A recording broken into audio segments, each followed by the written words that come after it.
It's an interesting time politically, isn't it?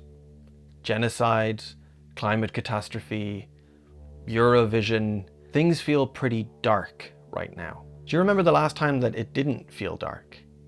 The last time hope and change felt possible? Was it around 2011, 2012? There was a period for many of us where it felt like maybe if we get the right person in power, then everything would be better. Everything wrong with the world was perhaps just the result of incompetence or bigotry or history, and all we needed was a little reform and maybe some time, and ultimately things would start to improve. It felt like mismanagement, like we were mismanaging our money and our infrastructure, and that if places like the USA or Ireland could just be a little bit more like the Nordic model, then sure, world peace and utopia would just be around the corner. If we could just get oil money out of politics somehow. If only there was a strong enough leader to deliver the change that we hoped for. But where we are now in the darkness is informed by that period.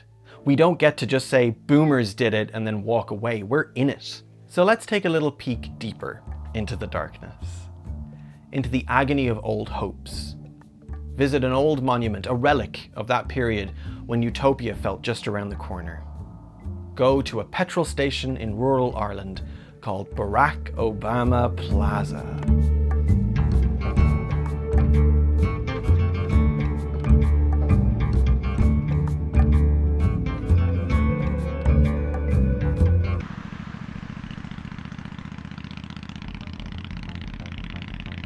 You walk in, you're greeted by life-sized image of Barack and Michelle arriving at a sports field. Keep an eye on this corner of the picture here. This particular bit here, it's going to be coming up later. That is a advertisement at a sports field for the Irish fast food franchise Supermac, of which this here in Barack Obama Plaza is the biggest one. The motorway services here at Junction 23 were built to commemorate a visit by Obama to the nearby town of Moneygall. It's become a monument, a shrine, if you like, to the 44th US president and his wife, and to the entire history of Irish-US relations, particularly our relationship to their commanders-in-chief. But back to the man himself, Barack. Hello, Barack. Hello, Michelle. Who did indeed land in Moneygall by helicopter on the 23rd of May, 2011. As the story goes, the sounds of the helicopters arriving to Moneygall were greeted with loud cheers as those on the street for numerous hours now realised that the president had arrived in the GAA grounds, St. Flannan's Park, as planned. The rain was still heavy, but as the presidential motorcade took the turn onto the main street of Moneygall, it stopped and the sun began to shine. The symbolism of the sun bursting through the clouds will be one which will mystify many for years to come. Obama's visit to Moneygall was a big deal. This was a town that most people in Ireland would never have visited, most likely never have even heard of, with a population of 310 people, according to the 2011 census. A figure which, to be fair, had increased since the 2006 census by 4%. That's 12 whole new people. Moneygall was the epitome of small-town Ireland. Several pubs, a shop, a church, and a road. Even the road was less frequented in 2011 than it had been historically, due to the relatively recent completion of the nearby M7 motorway. So, what do you do when the leader of the free world himself is coming for a visit to your tiny village? this sort of horrifying eldritch picture here, preparing for the coming of the man. Well, first you repaint. You don't look happy about it, honestly. Every house in town. Dulux, the paint company, donated 35,000 litres of paint to ensure that no house would look shabby during the presidential visit. In fact, a colour coordinator was provided to guarantee that nothing clashed. See? Perfect. The road was resurfaced, every pothole filled, and when the town was painted and paved and primed and filled with flower pots and all that, the merchandising started. A whole microeconomy of Barack Obama themed shite. Keychains, teapots, hats, scarves, banners, t-shirts that said vaguely pro-American things like I Heart New York, and this type of Irish fruit loaf, which is called Brack, was marketed and sold as Barack's Brack, which just really exposes that we'd all turned into feckin' Ferengi. Endless merchandise with this one joke, Obama, with an apostrophe, which Barack would go on to repeat on his visit. And I've come home to find the apostrophe that we lost somewhere along the way. Yeah, that's a good one there. This was, as one Henry Healy would later put it, the greatest day this village has ever had, ever will have. But why? Why did Obama come here? You've heard of Ireland. You don't think of Moneygall. When you think of Ireland, you think of Dublin, or you think of the Cliffs of Moher. You think of... Well, don't let me stop you. I'm only messing. Obama was visiting for the reason many Americans visit Ireland. He was from here, or rather, his great-great-great-grandfather was from here. This man, Falmouth Kearney, the son of a shoemaker, years earlier his uncle had moved to the New World and done quite well for himself buying land. When he died, unexpectedly, Falmouth's father inherited the land, and he and his 2 adult children set off to make a new life in exotic, luscious Ohio. Most Irish emigrants leave with a plan to return to Ireland, but Ireland at the time was in the height of the Great Hunger, what often gets referred to as the Irish Potato Famine. Falmouth, having travelled to America on one of the coffin ships the poor Irish were forced to take, was not going to come back on one. He married instead Charlotte Holloway and built a log cabin, and eventually the family moved together to Kansas. And after a few generations, that would be where Stanley Ann Dunham, Obama's mother, was born.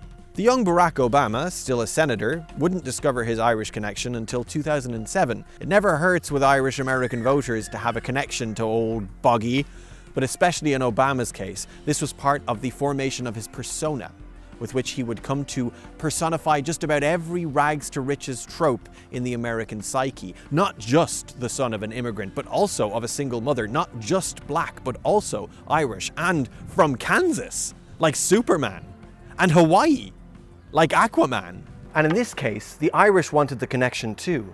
As the story goes, here in Ireland in 2007, Henry Healy, an unassuming bookkeeper with a local plumbing company, was watching the news with his mam when he heard mention of this connection between Obama and the Kearney family.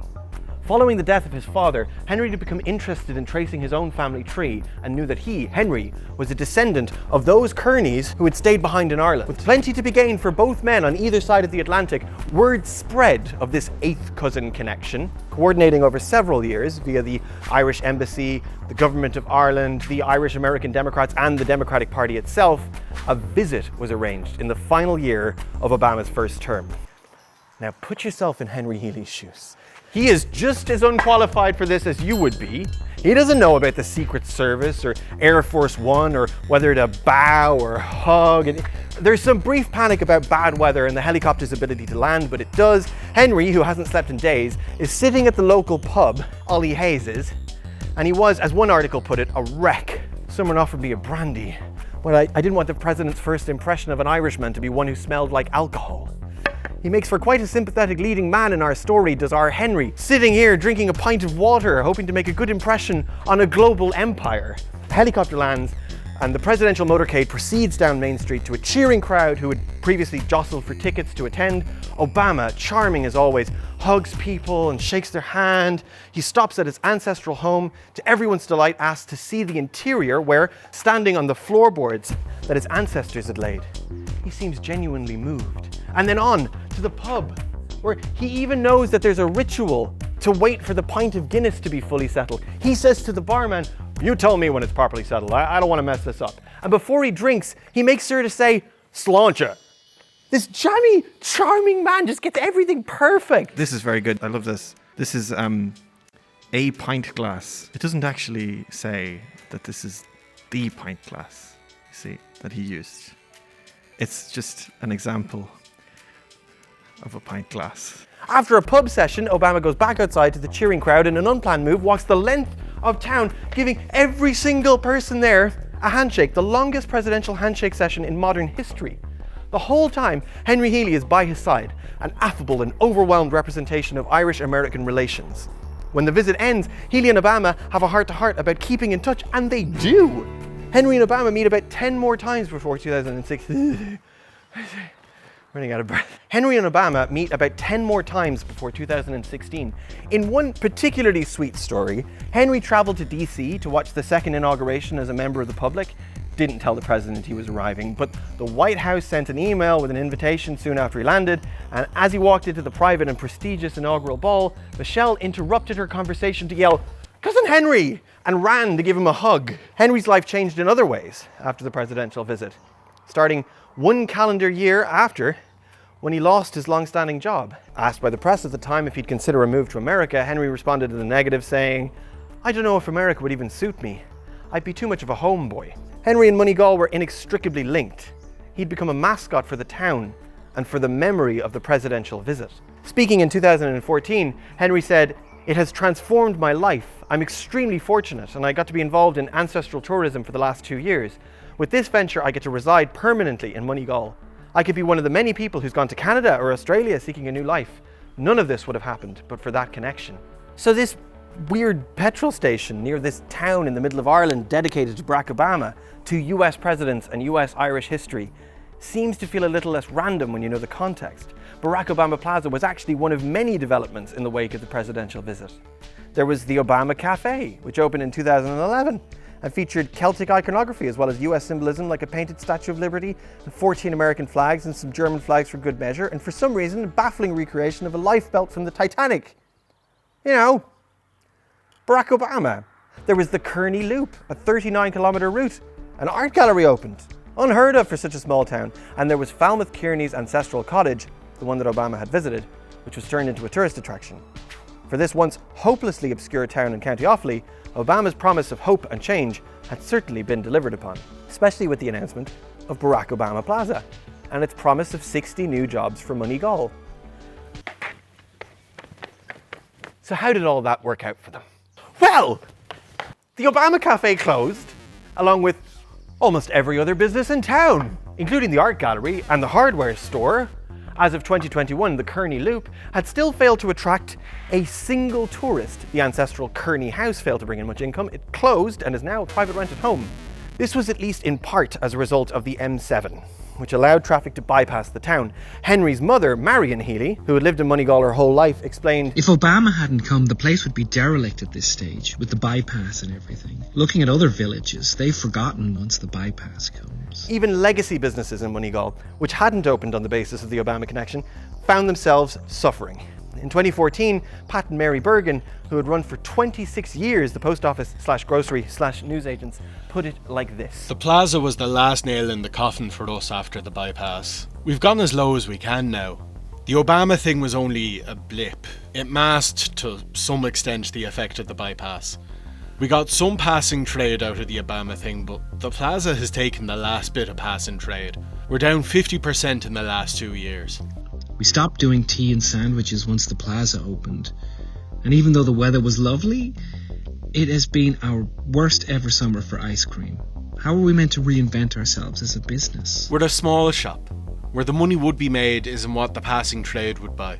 Ice cream, minerals, chocolates. You'd have the odd person in to do the lotto, saying, "We're in Moneygall to see if we can win money." That's all gone now. There was a GAA match in Dublin on Sunday, and we had only one car all day. Without the post office, we probably would be closed. But the Obama boost wasn't lasting. Things got even worse in 2016, with Mary Bergen saying, "When I first opened, there were 5 shops on this street. It was busy all day. I'm the last one left. I'm barely hanging on." But a 2021 article states that Barack Obama Plaza had continued to siphon off all of the town's previous business, and Bergen's shop and post office has since quietly closed. With tourism a failure, Henry Healy, who had once been besieged by offers for new jobs, began working for Barack Obama Plaza as operations manager. After 6 years of that, he was able to get a job in tourism again, working with Teagasc in Dublin, presumably commuting each day, leaving Moneygall each morning, continuing past the closed shops until he reaches Barack Obama Plaza, and then on to the M7 and on to Dublin.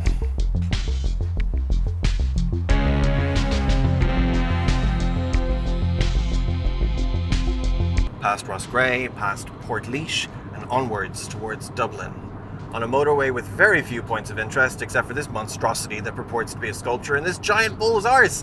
That's a highlight. Giant bull arse. Past little communities and little shops and post offices that you can't visit or see. Past Monasterevin, Emo, and Boris in Ossory.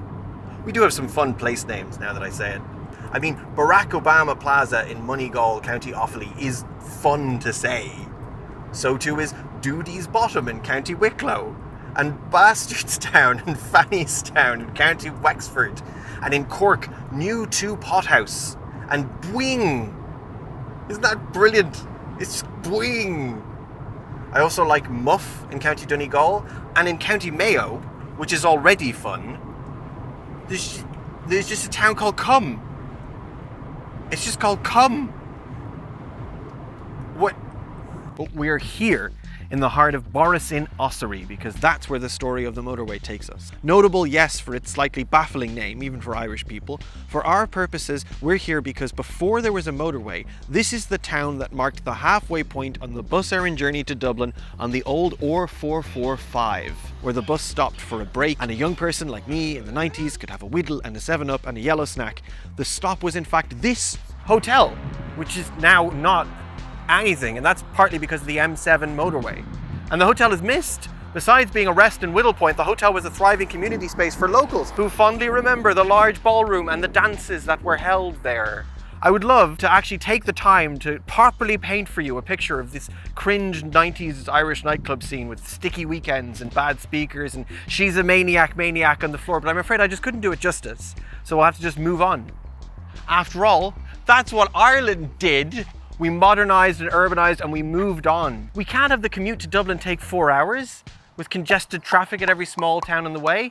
Now it only takes 3 or 4, depending on traffic. And Borris-in-Ossory moved on. After 4 years of vacancy, the hotel was bought by a couple who intend to renovate it into a resplendent family home with a private garden and a lily pond. That's doing better than a lot of the towns with vacant properties along this old route. Like here in Portlaoise, a larger town more robustly protected against the shocks of motorway and modernity, but unfortunately, the shocks come harder and more unrelentingly, with first a bypass and then the country's first ever motorway services, Midway. Opened in July 2007, somewhat defying and redefining the state's ambitions for motorways at the time. There had been some political reluctance to adopt that British model of motorway services taking business away from small towns, which it did. Speaking in 2016, local businessman PJ Kavanagh, 5th generation owner and operator of a local pub here in Portlaoise, said, "There were a lot of business owners that would have suffered with the opening of the bypass. Roadhouses, pubs and restaurants that would have served a lot of food and of course petrol stations and hotels. For business owners that were directly affected by it, it must have been a horrible experience to see your business decimated."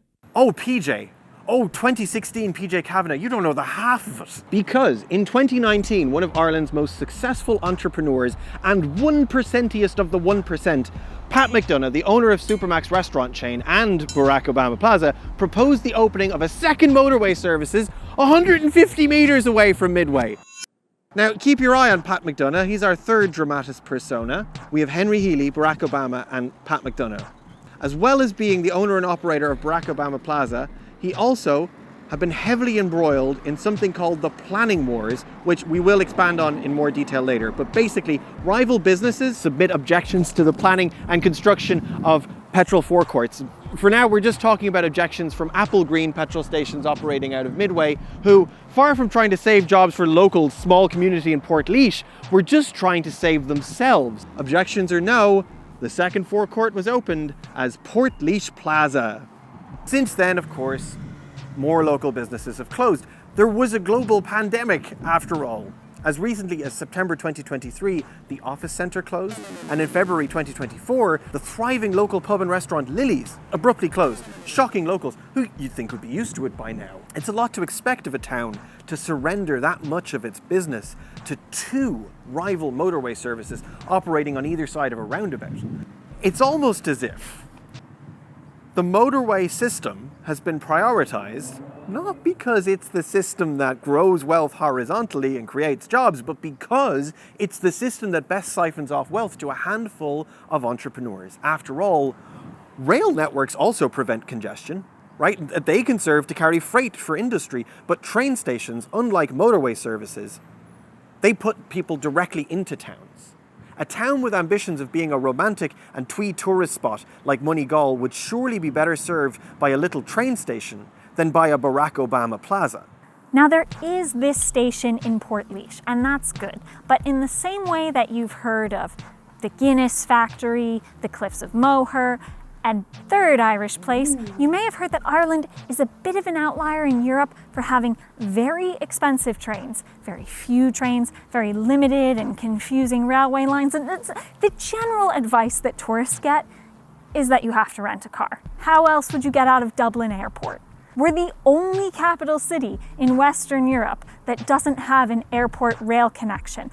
Now, this is not to uncritically sing the praises of rail systems. It's a bit beyond the scope of this essay, but it is interesting if you look back at the period during which these infrastructural decisions were made. Having joined the EU in the 70s, Ireland went on to qualify for the European Regional Development Fund, as well as the Cohesion Fund, a special fund for poor little countries intended to invest in the environment, economic growth, and transport. For the first time, Ireland had money for real infrastructural investment, and the money didn't even have pictures of the fucking Queen on it. The Cohesion Fund in particular was part of the Trans-European Transport Network, the core objectives of which were a more connected Europe, a greener, low-carbon, circular economy, and military mobility. The equivalent of €1 billion was invested in Irish roads between 1994 and 1999, which was 61% of the total spend on roads during that period. Thank you very much, Frau Europe. Slightly less spent on trains. Nothing that we could find anyway, which is funny because trains are indisputably greener and arguably make for a more connected Europe. And in other European countries, military mobility heavily relies on rail. In fact, in 2024, the latest round of military mobility funding granted over half of its budget, 485 of 807 million, to railway infrastructure. Ireland, being an island and a nominally neutral country, just happened to get more funding for roads and aviation. Possibly the third thing that you've heard about Ireland is that Shannon Airport is a strategic stop-off point for US military operations in the Middle East. The first time I had a Guinness was when I came into Shannon Airport. Right. We were flying into Afghanistan, and so we had to stop in Shannon. It was the middle of the night. And I tried one of these, and I realized it tastes so much better here. Yeah. Now, we're not saying that Western military expansion is the reason that Barack Obama Plaza exists. We're just implying that it's the reason that Barack Obama Central Station. But build roads they did. In the following period, between 2000 and 2010, the EU contributed another billion or so. But now a growing, thriving, neoliberal Ireland coughed up its own $3.5 billion from the Exchequer, as well as finding private funds of $1.27 billion to total approximately $5.6 for building roads. The M7, the M8, the whatever, you get the idea. This was the motorization of Ireland. But this period of Irish history between 1995 and 2008 had another name: the Celtic Tiger. We will get to the Celtic Tiger. For now, big picture: motorways, debt financing, a booming housing market, no trains, and ad hoc infrastructure is how we end up with Dublin as an international financial and tech hub. And a motorway system that largely existed only to serve that financial and tech hub, leaving behind towns like Boris and Ossory, whose name is less funny when you deconstruct it. Osraige was an ancient Irish kingdom comprising what is now counties Kilkenny and Laois. That's the trouble with building roads and laughing at the signs along the way. Come! It's very hard to tell how much respect you should have for the thing that the road was built over. But anyway, Dublin probably wouldn't agree with us, so let's go there and ask her opinion. To Dublin. Welcome back to Ireland at a Glance, and I'm here today at the St. Stephen's Green Shopping Centre, where there are so many shops, and they're all Irish. There's an Irish Hallmark store, IKEA, Irish IKEA, the United Colours of Benton, and they're green because we're in Ireland. Munchkinleys, Flying Tiger, Copenhagen, Dublin. Dublin. Dublin. Dublin. Dublin. Dublin. This is the Spire. You see, you did know a third Irish thing. You knew the Spire in Dublin, right? Because it's famous. You knew it. You knew that's a famous thing that you knew. Well, anyway, it exists, and it's here in the heart of O'Connell Street, in the very centre of Dublin, where once there was a different centrepiece, Nelson's Pillar. an obelisk and statue built in 1809 to honour British war hero of the Napoleonic Wars, Horatio Nelson. And it sat there for over 150 years as the political landscape changed radically. And then in 1966, my nana's neighbour, Mr. Sutcliffe, blew it up with explosives. He was a member of the IRA and a Republican, and he blew it up because it was a statue of a British war hero. And I knew him when I was a kid, Mr. Sutcliffe. Anyway, as part of the Millennium celebrations in the year 2000, they almost built this, and then they actually finished it in 2003. The spire, a symbol of Dublin to rival the Eiffel Tower or the Acropolis, but you know, built in the 2000s in the style of heartless minimalism on a street that was once lined with ancient oaks, and now is just a place to put your Nando's. Nelson's Pillar was built in Ireland because Ireland was a colony of Britain. Ireland had had many attempted revolutionary uprisings and many socially manufactured famines. One in particular, which may not fit the technical definition of genocide, but sure as fuck fulfilled the purpose of one. And colonization is violent. People were kneecapped for using the Irish versions of their names rather than the English ones. An entire language was beaten out of people. The country was envisioned, in some ways, as a giant cattle farm, and the fewer Irish left to disrupt the cattle, the better.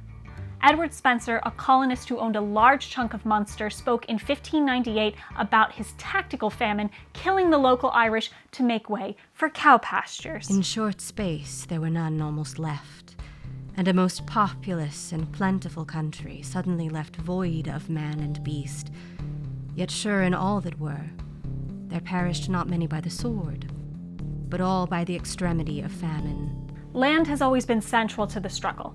The land belonged to Britain in the broad sense and the personal sense, with Irish food security and housing both contingent on the whims of individual British landlords. But in 1916, Ireland's revolution finally succeeded. Sort of. 8 out of 10. The Revolutionary War ended with the signing of the Anglo-Irish Treaty. It is impossible to overstate how much this treaty has impacted contemporary Ireland. Our two main parties, Fine Gael and Fianna Fáil, are both conservative. They don't differ much really on any contemporary politics, so much so that they recently formed a government in coalition with each other, literally sharing the office of Taoiseach, our head of state. And yet, people fiercely identify as being one or the other, take pride in how many generations their family has been a Fine Gael or Fianna Fáil family, and this has driven me nuts, because when I ask people why, they'll say that one side, I don't even remember which, was pro-treaty, and one side was anti-treaty, and I'm like, okay, but what does that have to do with anything now? This is not a coherent political ideology. So let me just quickly explain. The Anglo-Irish Treaty, it really wasn't a great deal. It was on the colonizers' terms. It essentially just stopped the war, but it left quite a bit unaddressed. Northern Ireland, for example, had been sequestered off. The treaty didn't discuss whether it would be returned or anything. There was ambiguity about Ireland's statehood and its role in the British Empire, given that the treaty allowed Britain to hold on to 3 strategic ports on the island. Those in government would have to swear an oath of allegiance to the King of England. And on top of all of that, the treaty required Irish tenant farmers to continue paying land annuities to the British public debt. So I'm going to go out on a limb here and say that that treaty is bad, actually. Which you'd think would mean that I'd align myself with Fianna Fáil, who were the anti-treaty group at the time. No, because what's happened is that Fianna Fáil have drifted ideologically. And now the Republican Party, the anti-treaty side, that's just like a historical phantasm to distinguish them from the people in the village who vote for the other party, Fine Gael, by dint of their surname. And all of that is just in order to baffle Sarah. I don't think everything should be compared to US politics, but as I understand, it's almost like saying you vote Republican in the US because they're the party which opposed slavery, which is inaccurate because 1, the parties effectively swapped names soon after that, and 2, if you have to go that far into the past to justify your present stances, there's something wrong. Politics, to be effective, should be based on core principles, not historical positions. Instead, these parties seem to have shifted to social identities, where the actual meat of the thing either party wants to achieve is essentially the same, but the feelings you get from voting for one or the other reinforce your sense of belonging. Because while I don't often get any explanation for what either party stands for, I will sometimes get a description of the type of person who votes for either. Fine Gael voters are large farmers and working professionals. Fianna Fáil voters are small farmers and working classes. And again, you'd think that there's a clear choice there, but just because something reinforces your identity does not mean that it'll work for your interests. As one paper asks of Fianna Fáil, how is it that a party that became so closely identified as a neoliberal party of business, with close connections to banking and the building industry especially, could also be regarded as the party closest to the lower middle and working classes? At their inception, the difference between anti-treaty socialists over here and Cumann-na-nGaedheal fascists over here is really quite pronounced. But now they can be in coalition with one another. Well, how could this be? It's probably because they're not really political parties. They're custodians of a colony. And Ireland is a successful contemporary techno-colony, the details and history of which takes a good bit of explaining. But we're going to try, from the reasons we are colonized by multinational corporations now to what that actually means and the horrific consequences. That's this section. Okay, but first we have to go back to this early part of the 20th century when Lord Nelson was still sneering over Dublin. This next period of Irish history from the 1920s on is marked by rejection. Rejection of the land annuities being paid to Britain, rejection of the Crown, of our role in the Commonwealth. There are policies of trade protectionism, which means making exports and imports expensive with tariffs and trying to make local business favourable with subsidies. Ireland was stubbornly, doggedly trying to do business only with itself, limping into the 20th century while deeply dependent on exports to Britain like cattle, and seemingly unable to find any alternative industry, with everything some monoculture or other, in what was either a depopulated, deforested wasteland or an underdeveloped Angela's Ashes urban centre ravaged by warfare and poverty. For a country that didn't stop to think whether or not it should be capitalist in the first place, indebted and disadvantaged from the word go, trade protectionism, as it turns out, was a bad idea. There was rampant unemployment, thousands were emigrating, and the currency was really devalued. So in the 1950s, something had to change. Along comes a new Fianna Fáil under Sean Lemass, with a vision towards the future. And to realise this vision, they employ a wunderkind of the civil service, a guy by the name of Thomas Kenneth Whitaker. And in 1958, he publishes the first programme for economic expansion, a plan to rescue Ireland and drag her kicking and screaming into the 20th century. It's a set of policy proposals to drop all the protectionist stuff and embrace free trade. Crucially, we're going to welcome foreign capital, be very inviting to multinationals, give them generous tax breaks, and meet their every need. TK Whitaker, who by all accounts is a nice guy, he just kind of invented neoliberalism and sold Ireland to a bunch of heartless multinational corporations. Whoops! So the multinationals come, and they keep coming, and we keep lowering the corporate tax rate for them. Liebherr, the German crane company, Pfizer, the pharmaceutical company, Apple. Have you heard of, you know Apple? They make fruit or something.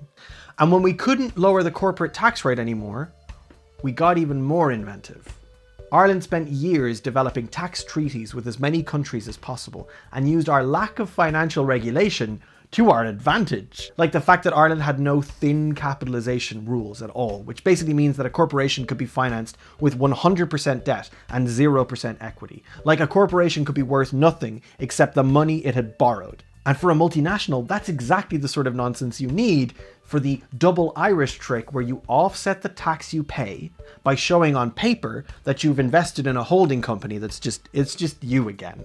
But now it's all debt, so you don't have to pay tax on it. Far from the old days of nationalism and trade protectionism, the Irish political status quo had shifted towards full and rampant debt financing. And in order to do that, we needed to have line go up.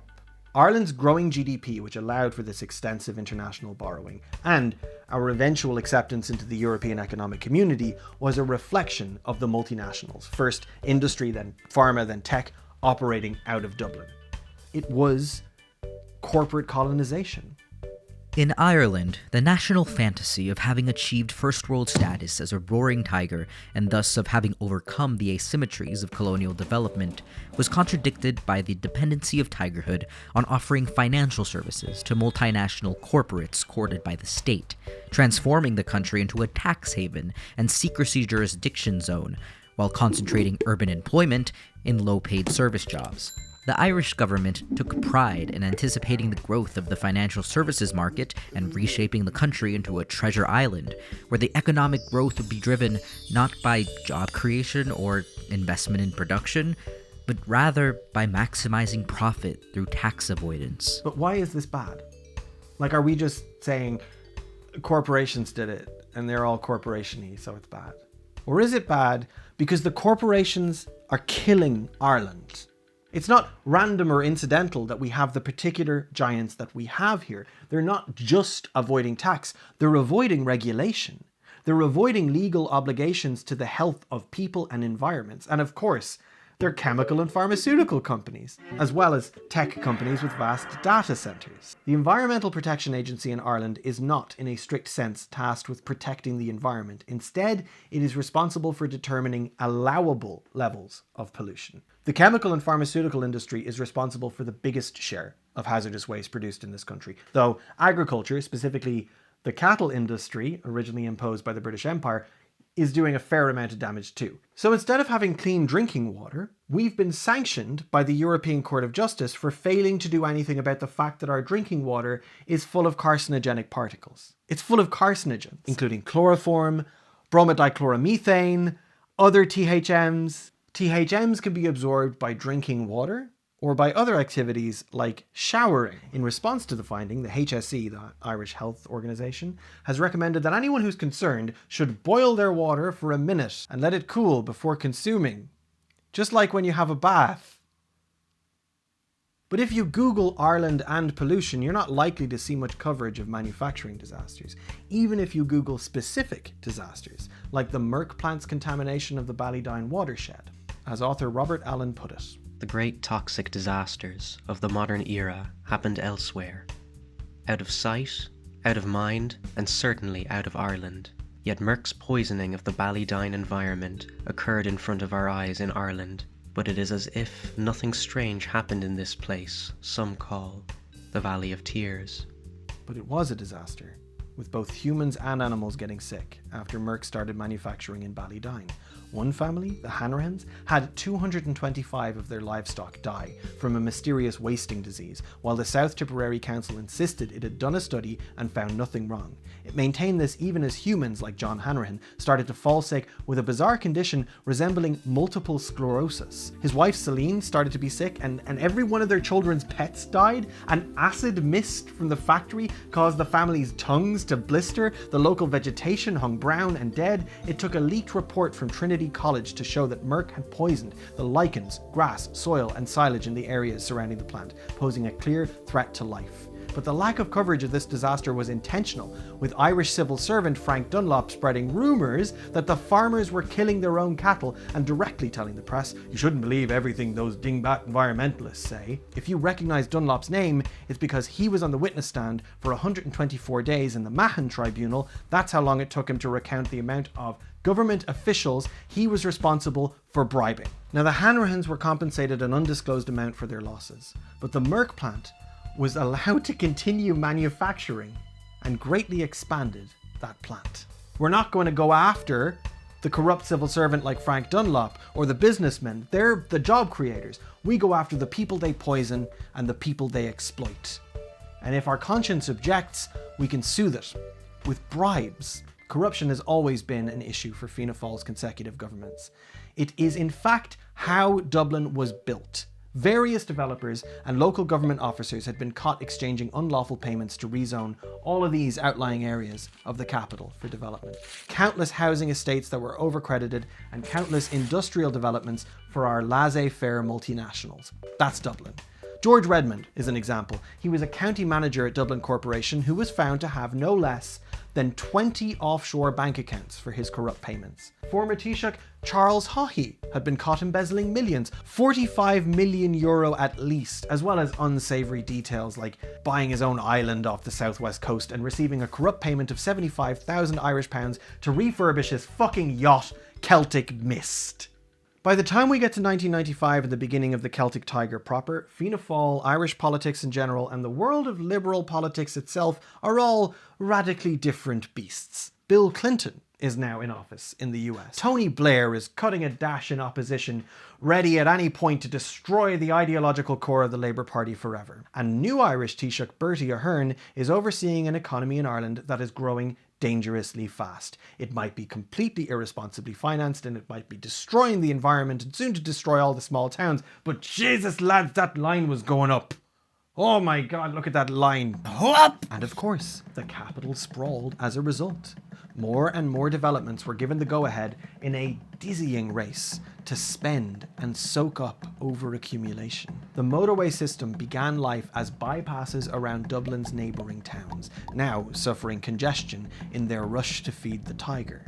House prices grew to record highs. The reasonable length of a worker's commute to Dublin grew with them. Riverdance debuts. The country's real GDP grows by 9.5% in 1995, breaking all records. The 6 big Irish banks, overcredited and aggressively selling mortgages and financing developments, have a combined balance sheet of 5 times Ireland's real GDP. On the precipice of inevitable collapse for more than a decade, Ireland uses its various tricks to succeed as an economy. We become the little colony that could. We use sophisticated tools like the BEPS so multinational corporations can pay effectively zero tax. We use thin capitalization, overcrediting, risky debt management to grow our banks' balance sheets and the property market at ridiculous rates. In terms of our natural resources, we either contract them out directly, despite any objection, as in the case of the Shell Corporation securing offshore gas in the West, or if we do manage our resources ourselves, it's as a commodity through semi-state bodies like Coillte, run for profit. And what's worse is that often the semi-state boards that manage these resources are not just for profit, but the appointments to those boards are from the nepotistic cabal of business and finance dudes in Dublin, a small group of millionaires, often from political dynasties, many of whom are involved in corruption scandals themselves. Corruption was not a bug in the Irish political system, it was the Irish political system. The drift in ideology reached a point where there was essentially only one political act left: wealth creation. Everything else would have to follow on from wealth creation, or be in service of wealth creation. The salt of the earth, Irish as they come persona of the Fianna Fáil politician was not in conflict with this, because the whole country had gotten behind the benefits of this thing. Wages were rising, social housing was being built. I mean, after all, it's just another development. Some services were actually being developed. There was a train. They were building roads. The occasional semi-wealthy idiot could get in on buying and selling houses of his own. People were being encouraged by the banks to take out second mortgages. It was our time. The time of the poor to be rich. None of it was political or dangerous or ideological. It was just good business sense. So Dublin became what it is today: a sprawling, poorly planned mess of industrial and office developments so that multinationals had somewhere to not pay taxes, surrounded by a dizzying and ad hoc network of motorway. At the centre of it all is this monument, the spire, the stiletto in the ghetto, the stiffy by the liffey. Of course it doesn't mean anything. It's a monument to the era of not meaning anything, to the era of leprechaun economics. Or maybe it does mean something. Maybe we're letting the wrongdoers off the hook here by ascribing their behaviour to a lack of ideology. My favourite nickname for the spire is the nail in the pale. See, the pale is a historical name for Dublin and surrounding regions, which became a cultural nickname. It refers to, around the 15th century, the part of Ireland under British rule. Hence the expression beyond the pale. Now, folks outside of Dublin use the term as something of a pejorative for the West Brits who worship money and imperialist logic. Because Ireland now, it's not exactly what I would call free. It's not our time. Maybe it never was our time. Maybe we're always meant to be tenants, subjects of the corporate colony. In Dublin last year, 98% of new properties were for rent. First-time buyers purchased just 75 new houses. Renters themselves hold just 3% of Irish wealth. Over 61% of 20 to 24-year-olds live with their parents. 22% of people aged 18 to 50 live with their parents. And there are 13,531 homeless people, 4,000 of which are children. And yet there are 150,000 vacant properties in Ireland. 150,000, a little more actually. So there has to be something more than a lack of ideology here to get in the way of the humanity that might want to do something about all of that. Well, there was a banking collapse. You could see that coming. They expect us to believe that they couldn't. Anyway, we'll tell you about that properly later. But there's something more fundamental than that at play here anyway. The willingness to poison the land and people, the cheapness of the capitalization, the risks they were willing to take, the short-term thinking, the lack of thinking, the corruption, the wild selfishness, the willingness to burn it all for a couple of grand in a big fucking boat. When political projects slide away from an ideological underpinning towards whatever lines their pockets and whatever rhetoric might get them re-elected, we don't just get corruption. We don't just get vague, empty politics. We don't just get empty signifiers like the spire and empty homes like in our crumbling cities. We get evil through the back door, calling itself pragmatic. Hello, and today's proverb is, the good that is better than the good that was. Short clips of animal... Like a meta commentary. Welcome to Untamed Ireland, and today I'm at Chevy Chase Woods. Get it? Like the guy from Community? Pardon you? Look at the trees. There are trees. There aren't that many trees. I have a few questions. So there's this book that I've loved since I was a teenager called Fast Food Nation. It chronicles the entirety of American fast food culture, from harvesting potatoes to slaughtering cattle. It also chronicles the linkage between fast food and the US highway system, the literal conspiracies petrol and tire companies use to buy up and dismantle functioning public transportation systems, and the way business titans like Roy Kroc used those highways to fundamentally change the way that we eat. The book, which I highly recommend, focuses on the USA, but there are serious parallels to what's happening here in Ireland. Not the bit about taking apart functioning public transportation. That would require there to have been functioning public transportation, but the bit about titans of industry deciding to shape the built world in order to facilitate getting richer. And so let's introduce you to the Irish Roy Kroc, Pat McDonough, owner of Barack Obama Plaza and the Irish fast food giant Supermac.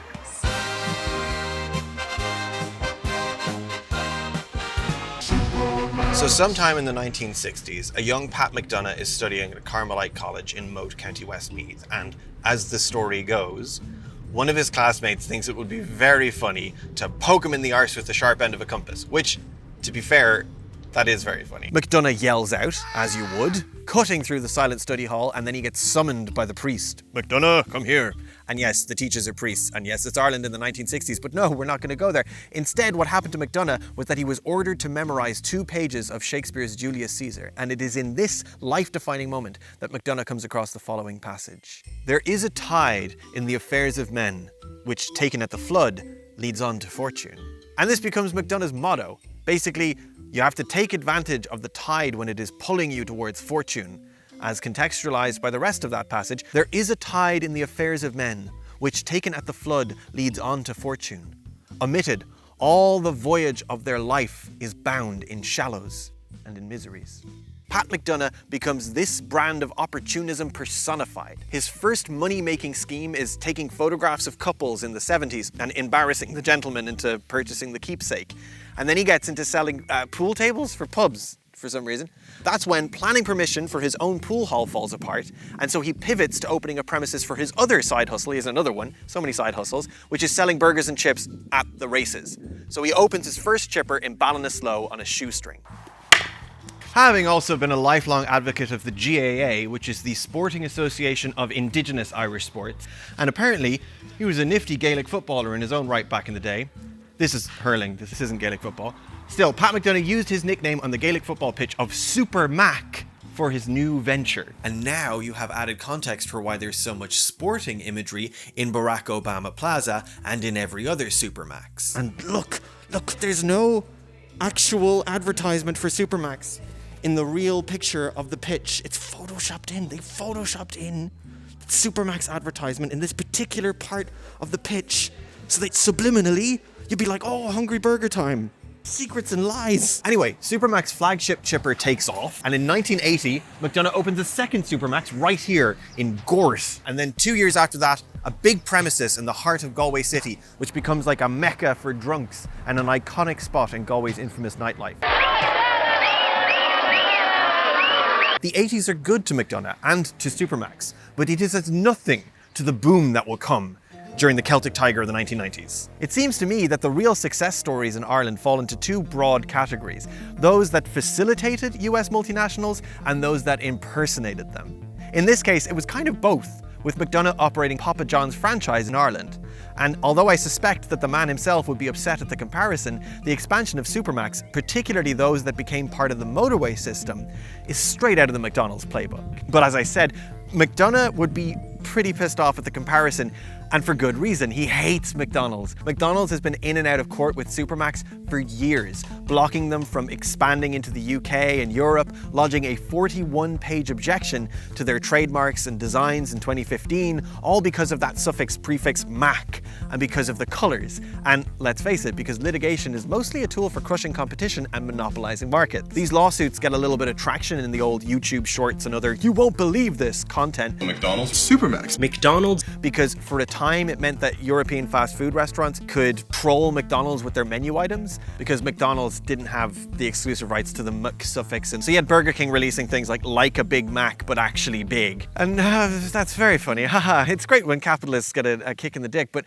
I'm not going to laud McDonagh as any kind of hero for the little guy in this story. Haven't you been paying attention? Pat McDonagh would go on to own and operate several of Ireland's biggest petrol plazas along our new motorway system. And in so doing, he came into direct competition with other big entrepreneurs, people like Dennis O'Brien, who owns, amongst other things, the petrol company Topaz. Deals were made with multinationals, so that some of the plazas hosted Burger King, some of the plazas hosted McDonald's, and some of them hosted Supermacs. Always at least one of the above. And those were the places where the populations of small towns could get jobs. But like in the US, the fortunes of these fast food chains were dependent on infrastructure. So on every new bypass and motorway that we needed to get people to Dublin, there was the opportunity for another large petrol and food repository. So each of these food and petrol giants entered into what gets called the planning wars.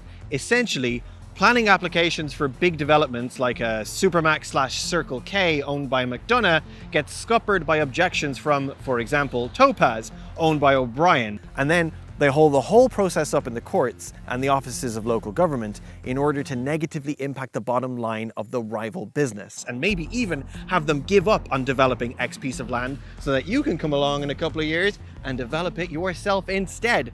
And that's how, like, all planning in Ireland works now. So Pat McDonagh, justifiably frustrated in a capitalist kind of way with objections from Topaz, from Apple Green, from bloody environmentalists, becomes something of a poster child for complaining in newspapers about the frustrations of the small businessman who, to be fair, is just trying to create jobs for the community. Entrepreneurs like McDonagh or Michael O'Leary, the owner of Ryanair, become relatable heroes to the temporarily frustrated millionaires in Irish pubs and taxi rides, who also bemoan the collapse of their lovely local towns without a hint of irony.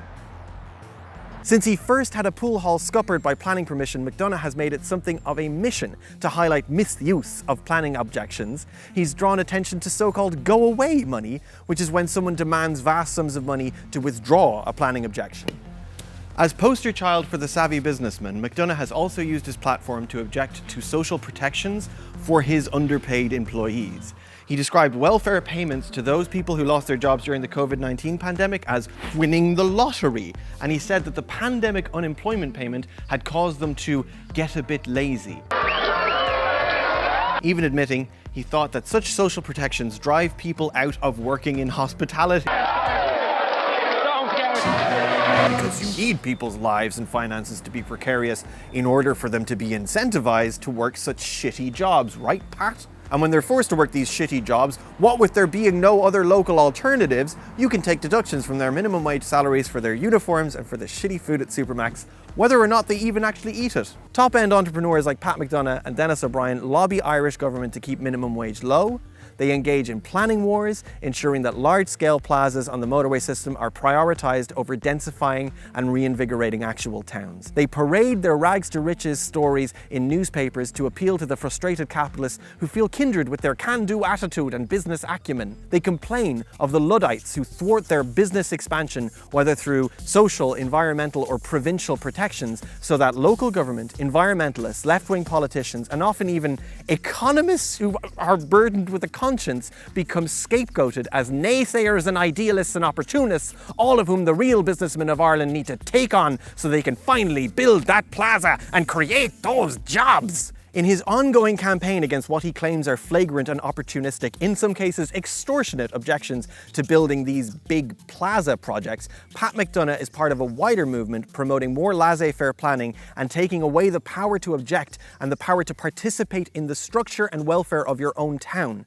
The opposition political parties and grassroots environmental and social organisers are painted as the enemies of building, a term which is kept intentionally vague so that the housing crisis can be leveraged as justification for building fucking petrol stations. Consent from the people for these acts of surrender of local and state power is manufactured through a client media in Ireland, which is staffed at the top by people who might have been journalists once but who are largely now vying for government positions or have other vested interests of the landlord and business variety. And also it is famously insular and nepotistic once you're at the top in Dublin. Not only that, but the media institutions themselves are either directly semi-state bodies and therefore the purview of government like RTE, our national broadcaster, or they're privately owned by various billionaires with direct vested interests in planning and in keeping wages low. Dennis O'Brien, the owner of Topaz, spent $500 million in the late 2000s purchasing 30% of the shares in independent news and media. That's News Talk and the Irish Independent. Some sources we've actually used in this very essay. Several employees of which, centre-right-leaning talking heads, have gone on to positions under our new Taoiseach, Simon Harris. Not to be conspiratorial or anything, there's just a lot of power in being a big employer in Ireland and not much to stop that power. And what seems like a concerted effort to erode the few checks and balances left in place to challenge that power or have any agency at a local or grassroots level. This is the lived reality of what would come to be known as Ireland Inc., the great little country to do business in. Barack Obama Plaza was the 100th Supermac to open its doors to the Irish public.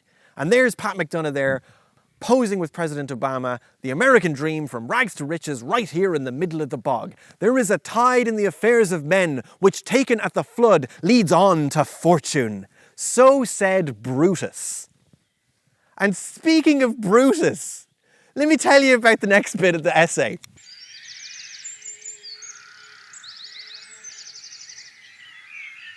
Yeah, I think it's... You know, I think it's time we stop using that word liberal now. What does liberal mean, anyway?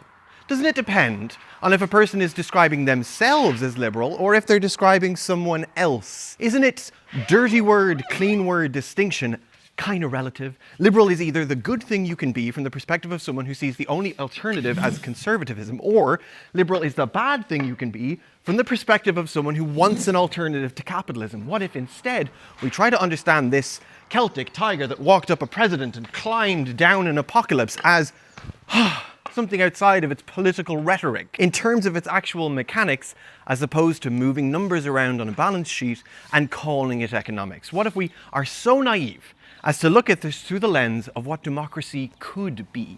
Because the question, yes, the cute question is, why is there a petrol station in Ireland dedicated to Barack Obama? But that's not the real question. The real question is, why is Ireland like this? And why is the world like this? And why do we seem to be helpless to do anything about it?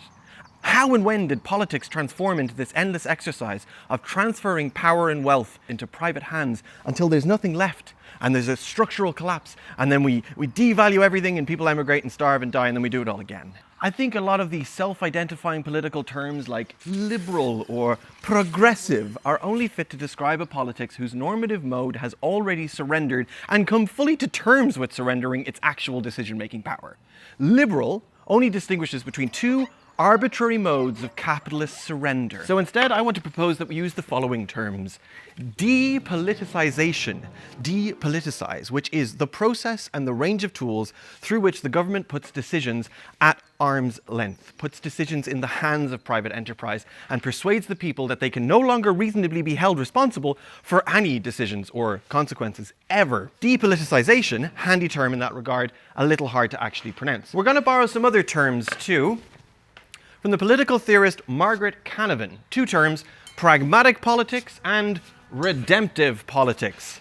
We can think of democratic projects as having these two faces, two modes. One which believes in the potential of politics and holds that a democratic project has to aspire to transform, to redeem, and create utopia for their people. And the other face, which is skeptical and suspicious of political realities and presumes that politics has no overriding purpose except to keep order and reduce occasions for conflict by maintaining and amending the precious inheritance of rights and institutions. So you have redemptive politics with the aim of using political power to make real change, therefore requiring real power, easily thwarted in those attempts by legacy systems. That might be as varied as lofty promises made by Obama, thwarted by the Senate, or party politics. Or it might be a rock and roll lefty being told, actually, you can't put all the landlords in prison. Or it might be something really rather right-wing. So, use your imagination. It's all the politics of faith, anyway. It's all redemptive, seeking to redeem a system estranged from its purpose, seeking to return purpose to that system. And then you have pragmatic politics, which aims to curtail power, to hold power back from its worst excesses, to do as little as possible. Pragmatic politics rely on systems like the rule of law to keep power and abuse of power in check. It also relies on the perception of its own powerlessness, interprets the state as only having the power to steer cautiously between disasters. Pragmatic politics removes from the system aspirations of power. And here's a crucial bit, at least according to Canavan, they need each other. Without pragmatism, redemptive politics tends towards totalitarianism, and without redemptive politics, pragmatic politics, they become depoliticized and rampant with corruption. Pragmatism without the redemptive impulse is a recipe for corruption. Now, I feel like I can really talk about liberals without having to use that awful word for them. Okay. So towards the later half of 2008, the world hits a big financial meltdown. I was 19 years old. My first child was 3 months. Weird.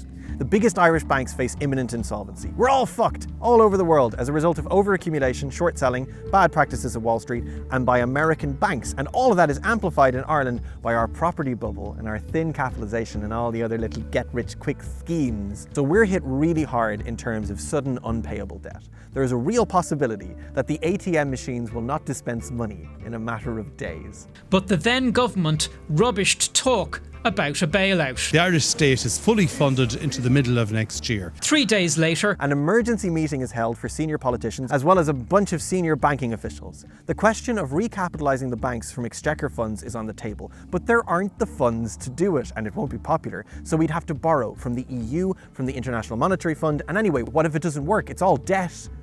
It's a confidence trick. The head of Anglo-Irish Bank, who would go on to serve a prison sentence following all of this, pulls a number out of his arse.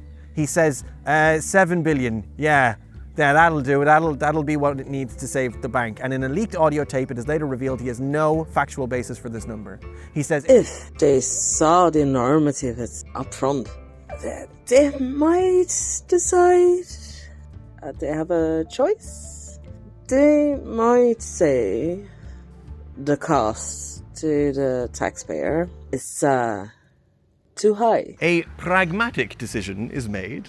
We bail out the banks. All over the world, very similar pragmatic decisions are being made. In the US, George W. Bush negotiates a huge package for American banks.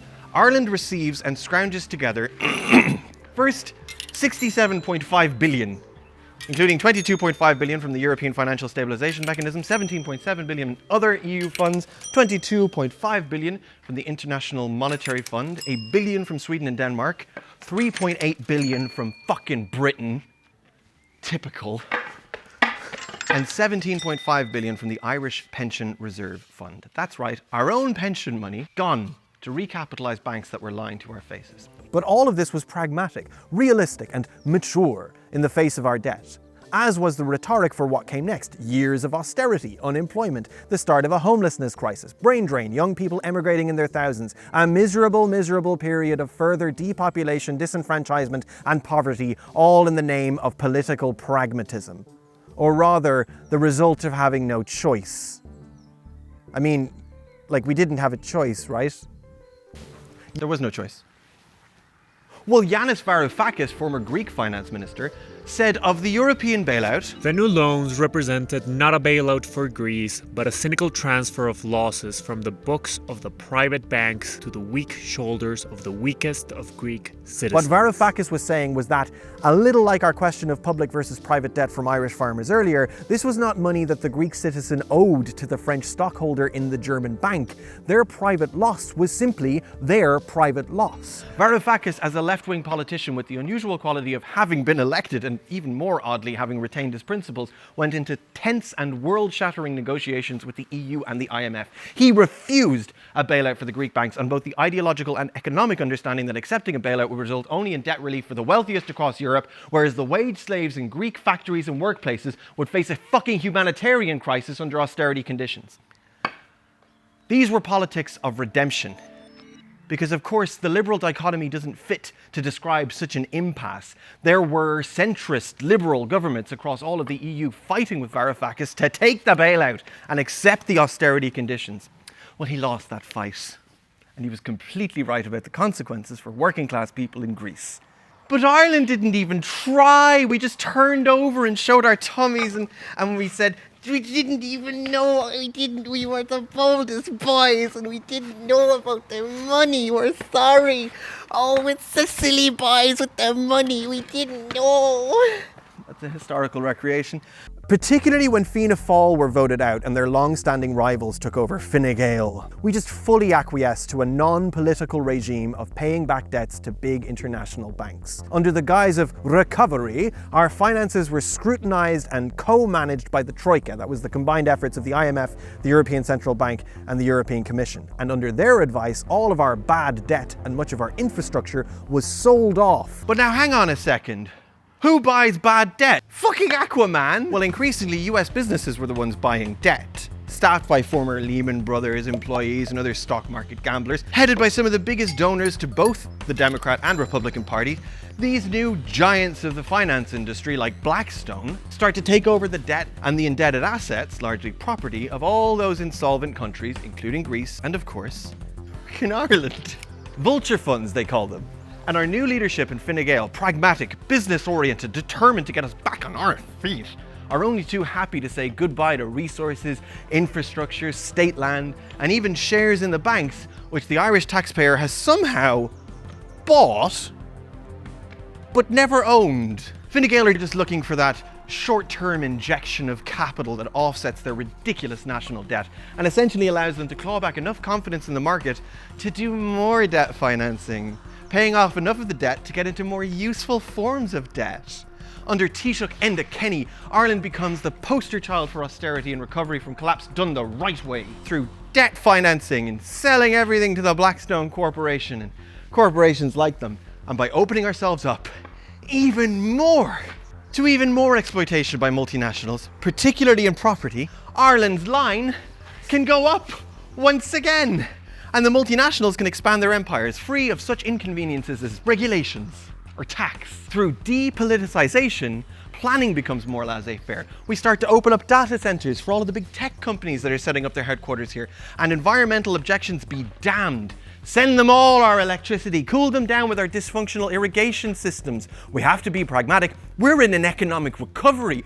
Beggars can't be choosers. We fully embrace parading Irishness to the US in order to attract business. So as you can imagine, it was fucking perfect. It was like, oh my God, yes! That Barack Obama, the new young black president, was from fucking Offaly. Perfect, bring him over, pour him a pint. We'll give him whatever he wants, all this Supermac he can eat. We'll go over there and hand him a big bowl of shamrocks on St. Patrick's Day. And we'll do that every year because of the special connection between our two great nations. Even the Simpsons came to Ireland. And of course, they discovered that it's actually a cool advanced technology hub for the new millennium. It's Ireland Inc. In 2012, Taoiseach Enda Kenny is put on the cover of Time fucking magazine. And he coins the phrase, a great little country to do business in. Meanwhile, our impoverished working class face rapidly rising rents and stagnating wages. Homelessness starts its steady incline, which is going to end up increasing by 200%. House prices start climbing and eventually exceed their Celtic tiger peak. Small towns are hit worst. This town, Gort, in County Galway, becomes the worst hit by the recession. An international meat packaging company, which had shipped in hundreds of workers from Brazil during the boom, ceases operations in Ireland during the economic downturn, essentially stranding an entire community of Brazilian families here. The completion of the nearby M18 motorway bypasses the town and acts as one of the final coffin nails in Gort's economic death. Half of the businesses in town close, Of course, not the Supermacs. But all over the country, the same pattern is repeated. Small town after small town after small town. Local businesses find it impossible to operate with rent and insurance prices and a really narrow margin. Business is increasingly concentrated in larger and multinational corporations. Local post offices close. Local primary schools close. Local hospitals close. The process of centralization and often privatization of all that is infrastructural is secreted amongst the depoliticized, pragmatic project of economic recovery. But in good news, Barack Obama comes and we name a fucking petrol station after him. Yeah! Barack Obama Plaza. Barack Obama Plaza? Barack Obama Plaza. Barack Obama Plaza. Barack Obama. Welcome back to Treasure Ireland, and I'm here at the Conan O'Brien air pump, where you can fill your car up with air that has been blessed by Conan O'Brien. Because Conan O'Brien actually came here. The Conan O'Brien. You laughed? I think we keep the laugh. It's 2008, and I have cared about politics for the past 8 years. Ever since I heard my parents screaming so excitedly that I walked away from the episode of Buffy the Vampire Slayer I was watching in order to ask them what had happened, which was that the news person had called Florida for Al Gore.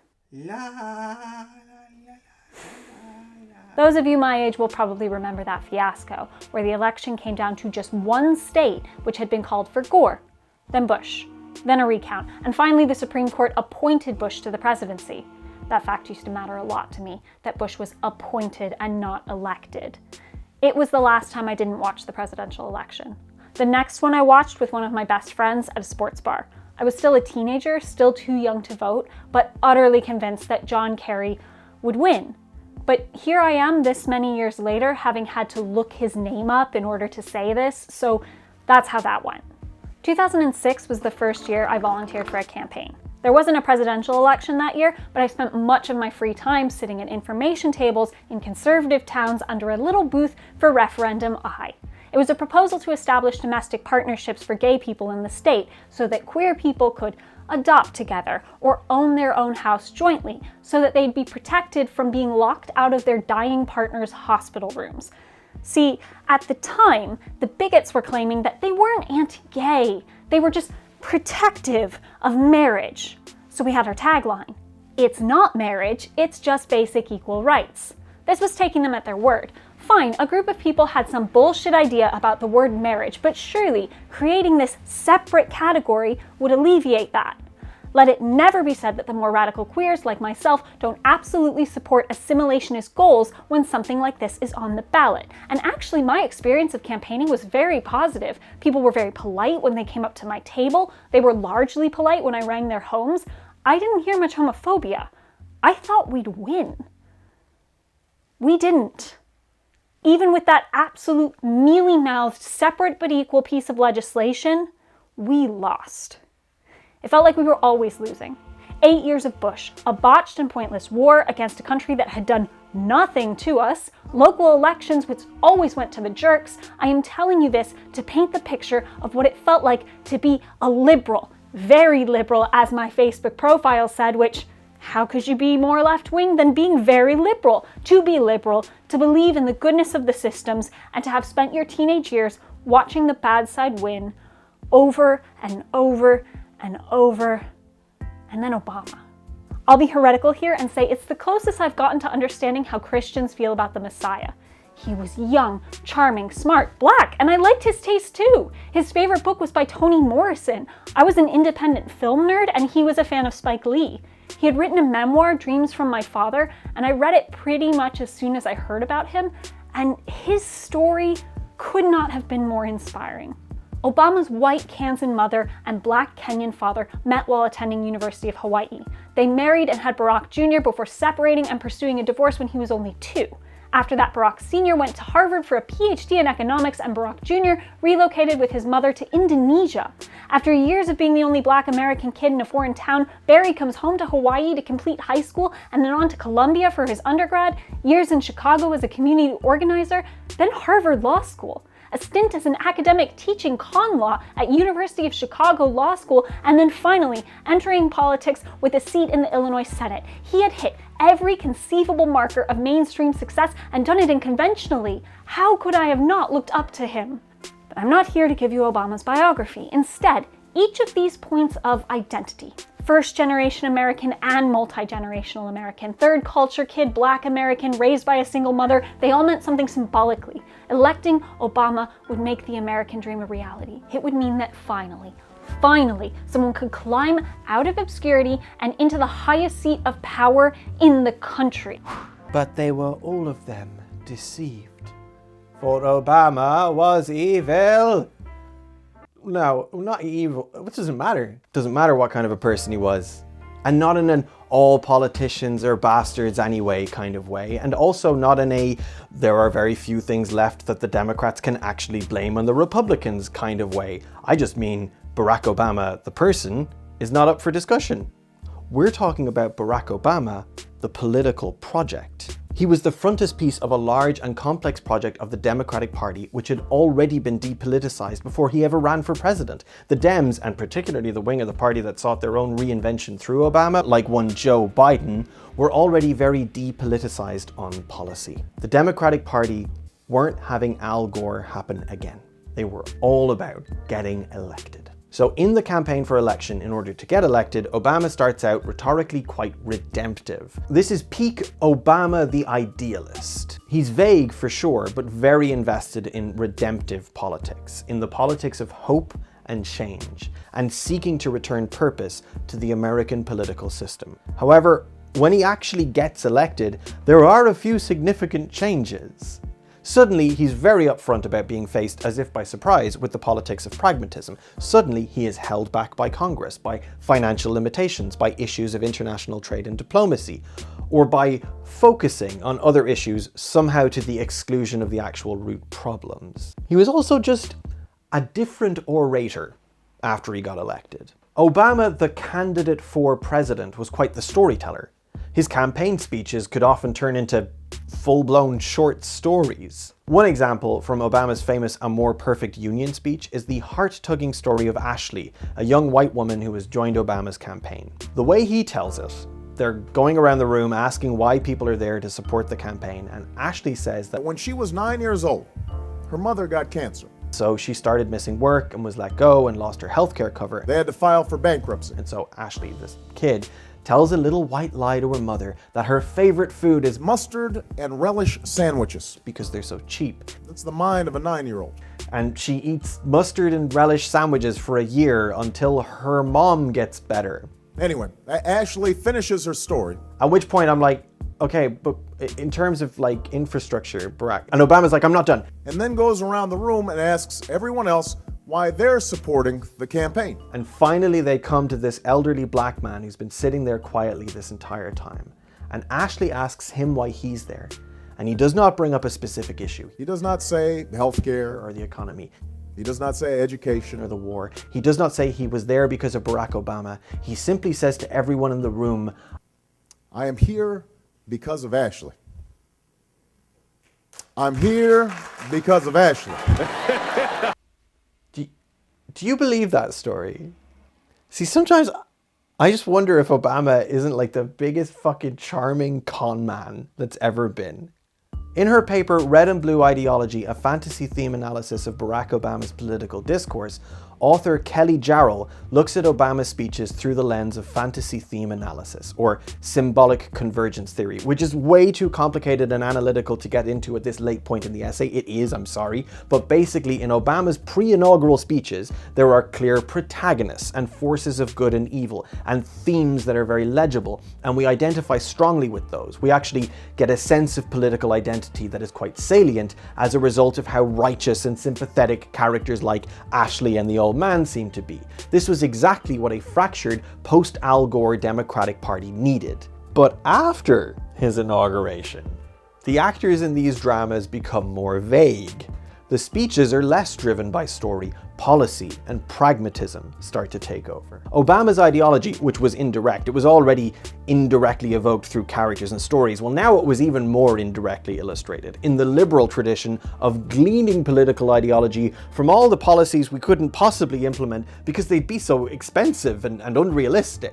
Obama's strengths as an alternative to the white, aging old money hegemony were a little more obvious post-inauguration as a form of recuperation of black liberation. Even in his early speeches, he was always cautiously sympathetic to the white experience. And sometimes, in fact, he gestured towards anxieties that might have been dog whistles if they were coming from a white man, criticizing affirmative action, stressing the responsibility that black fathers needed to step up. When Obama spoke about the black experience, he did speak as a protagonist in that narrative. He could gesture towards inequality, and he was speaking from a real place as someone embedded in it, who had even worked in underprivileged areas to remedy it. But he refused to give anyone agency for their racism. He never blamed white people for being racist. He navigated and tested this narrow range of acceptable discourse on racism, like being very honest and frank about his white grandmother who had said racist things. And then when there was some inevitable blowback over that, he didn't double down. He just recontextualized his meaning so that actually really what he was saying was how his grandmother was just so normal. The point I was making was not that my grandmother harbors any racial animosity. She doesn't. Right. But she is a typical white person. That's what he was saying, she was so normal. He always turned to history as a focal point of blame for all racial issues, and as a source of hope for how the future would magically look. And what makes me optimistic is you see each generation feeling a little bit less like that. All of which is not to say that Obama is somehow uniquely duplicitous. That's not it at all. The Republicans, the fucking Republicans, had been telling stories of their own from Lincoln to Reagan to Bush, and by the mid-2000s, communicating in terms of policy it just wasn't fashionable anymore. That's why Gore lost. Because policies can be unpopular, and they're hard to identify with, and also they're boring. Come on, we're competing with Dr. Phil here. The Republicans have always been storytellers and use symbolism to get around the substantive details of their policy positions. Republicans they're just country music stars who failed out of banjo class. Obama was more like a graduation speaker, telling you you'd made the right choice and now everything is going to be okay, filling you with hope that would last until the first bill from your student loan repayment comes in the mail. Because Barack Obama's magic spell-casting narratives couldn't and had no intention of dismantling the all-consuming engine of the USA. He signed off on the same bank recapitalization that the Bush administration wanted. He failed to use his supermajority to make any number of fundamental changes. He earned the nickname Deporter-in-Chief. Between 2009 and 2015, his administration deported 2.5 million people. That is more than the sum of all the presidents in the 20th century. That doesn't even include the people who self-deported or those who were turned away at the border. That was before his last year in office. All of which is just Obama in terms of his domestic policy. As those of us outside of America are only too aware, a US election is like giving a group of drunken frat boys the power to decide which of them gets to hold the gun. But the unprecedented bombing of children and civilians in the Middle East, well, I'm gonna let Sarah deal with that one in a second. Steel yourselves. First, I have to admit that in spite of all of that, it is genuinely hard for me to maintain the assertion that Barack Obama did nothing. It's just not true that he did nothing. I've just spent months researching the entire history of every Irish government ever, and the sheer amount of not doing anything that they got up to for 100 years, it'd cook your socks with frustration, it would. So when I read about Obama's stimulus package for the economy, his managing to restore the tax rate for the top bracket earners to Clinton levels, and let's face it, his doing the most that any US president has ever done for this completely fucked healthcare model that you have over there, I look at that track record as an Irish person and I am shocked that anyone could have that much real impact on actual change in people's lives.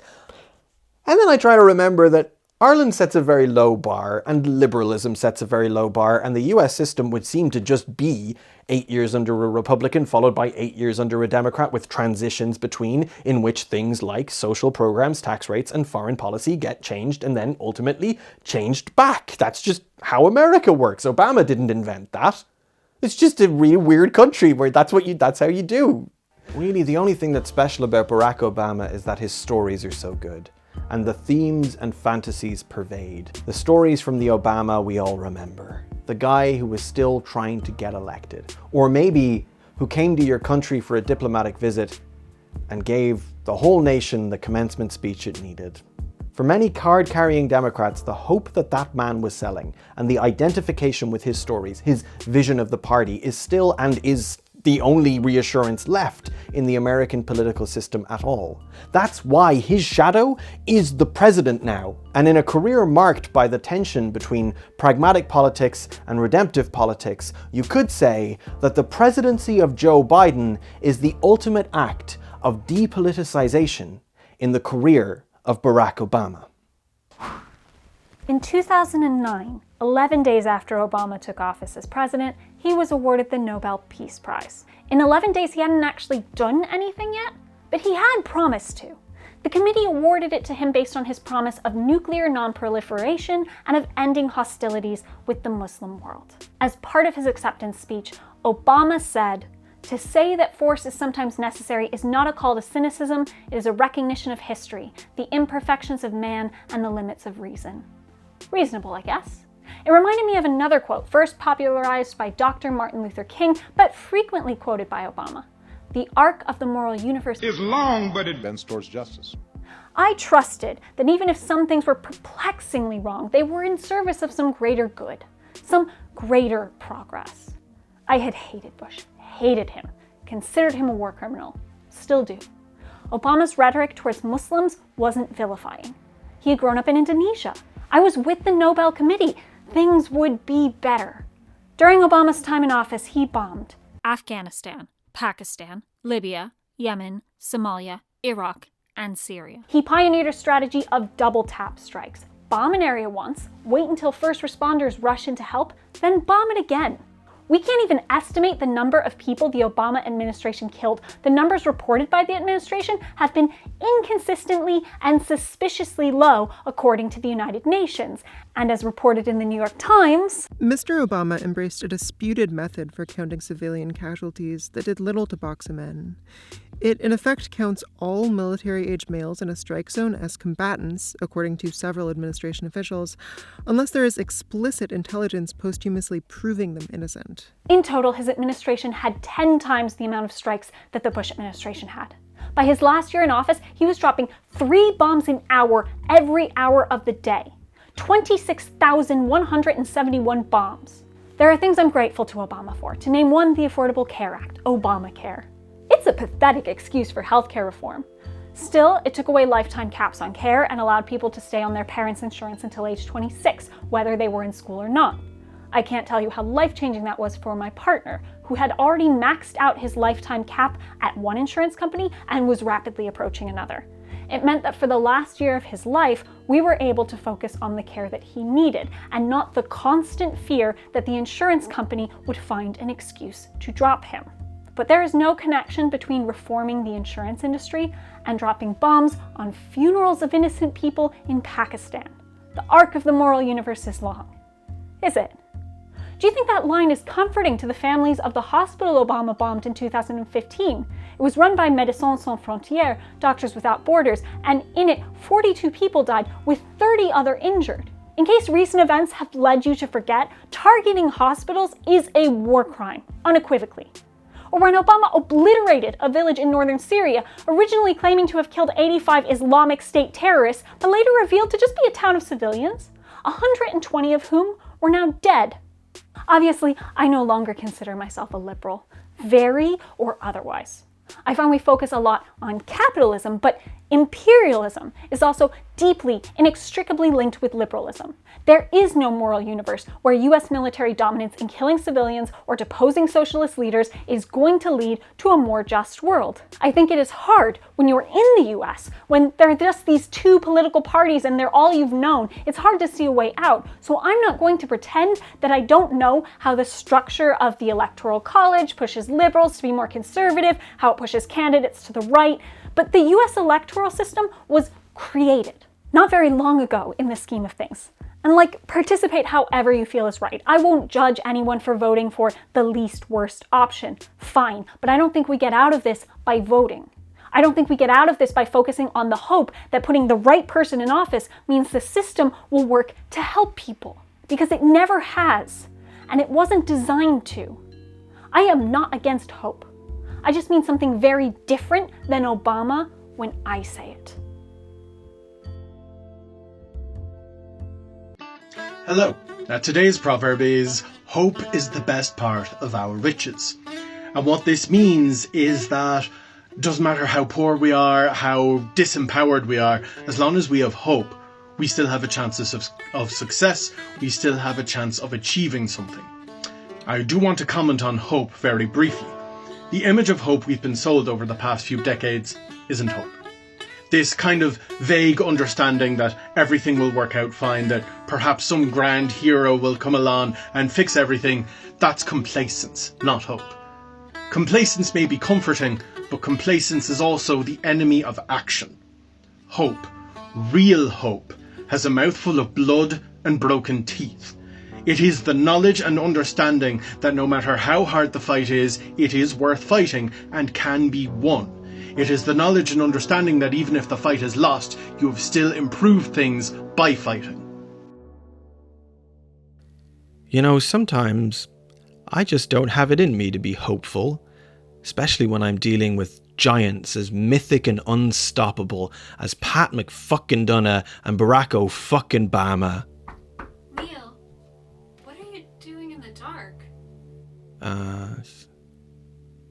It's dramatic.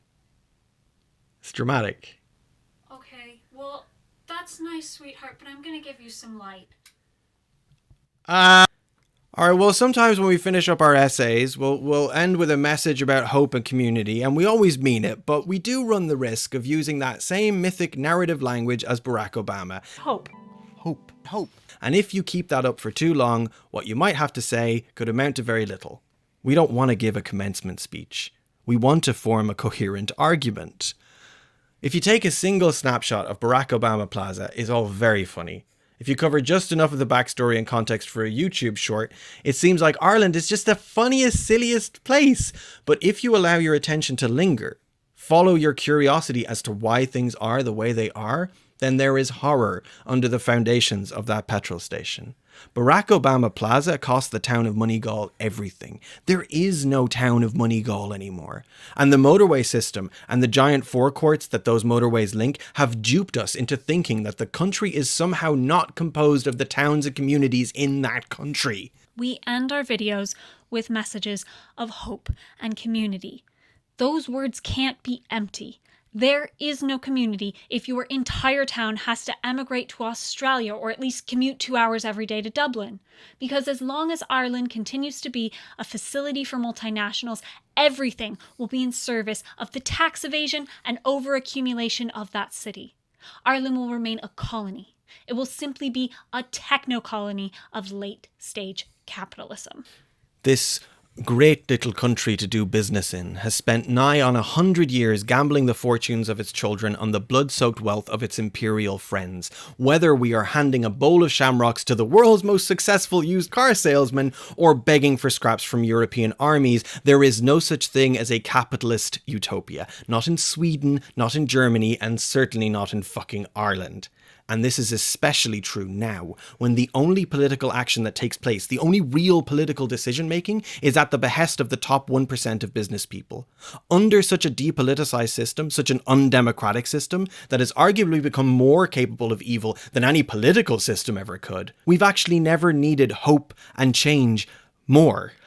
Hope in the sense that when I say that Ireland has a client media, which is on the one side owned privately by billionaires and on the other side owned by the state, you don't scoff and say, well, who's supposed to own it then, Neil? No, we both realize that there's a real fucking problem there, and we imagine a third option. Hope in the sense that when I want to go to Dublin, there is a way of getting there that is pleasant and serves the communities in between.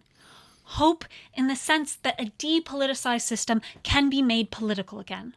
Ireland doesn't have to be the world's tax haven. The genocide could end. Neither Biden nor Trump could be president. That's hope. Real hope. So you have to go away now and find your own hope. That's your homework. Because we don't want to be Obama. We're not giving you a Novocaine or a panacea. These are dark times. There's a lot of work to be done. But we can do it. Anything built can be deconstructed. And anything that can be imagined can be built.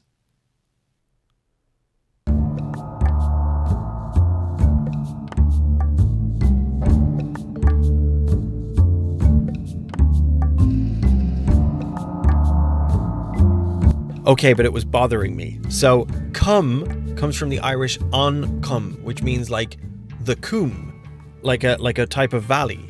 And that's in County Mayo, which comes from the Irish muo. And mui is like a type of field. And you can also say that like ma. So that's where we get muff from, is from ma. So muff and Mayo both come from the same word, which is the Irish word for a type of field. And another type of field in Irish is ongurt, which is where we get gort from. There's a lot of fields. There's a lot of stuff to do with land, because like Wirius Mór Ossory, that's the big burgage in Ossory. And burgage is like a tenant farm. So it's actually where we get the word borough from, because actually Bastardstown comes from colonization. It's an Anglo-Norman family, the Bastards, and it was their land, and they just had a very unfortunate name, but it serves them right. At New Two Pot House, much more straightforward. That was an inn, the Two Pot House, which put two distinctive beer pots out the front, apparently. Dudy's Bottoms, that's Hohen Naguda. And if anybody knows the Irish Pogue Mahone, which is kiss my arse, you'll know that Hohen means arse. So, quite straightforward, Dudy's Bottoms is the arse of somebody named Duda. There you go. What else is there? Moneygall. Moneygall, of course, it's Muine Gall, which is the thicket of the foreigners, which is kind of interesting. And then finally there is Chevy Chase Woods, which is a weird one. So there is an old story, the Ballad of the Chevy Chase, from the 16th century. And now a chase is a parcel of land put aside for fox hunting. Not very nice. And the Chevy Chase was this particular chase in the Cheviot Mountains in Scotland on the border with England. And it was immortalized by this story, ballad, song thing. And so a number of other fox hunting grounds were named Chevy Chases, including quite a few in Ireland. And then the actor Chevy Chase was named after the Ballad of the Chevy Chase, because he comes from quite a waspy, posh family. And his real name is Cornelius Chase. And his grandmother thought it would be very cute to call him Chevy Chase as a reference to a 16th century thing. And there you go. That's all the names explained. Have a lovely evening. Eat your biscuits, drink your water. Bye. Perfect. It was like, oh my God, yes! When it turned out that the young Barack Obama Plaza, full name Barack Obama Plaza, he's Aubrey Plaza's cousin,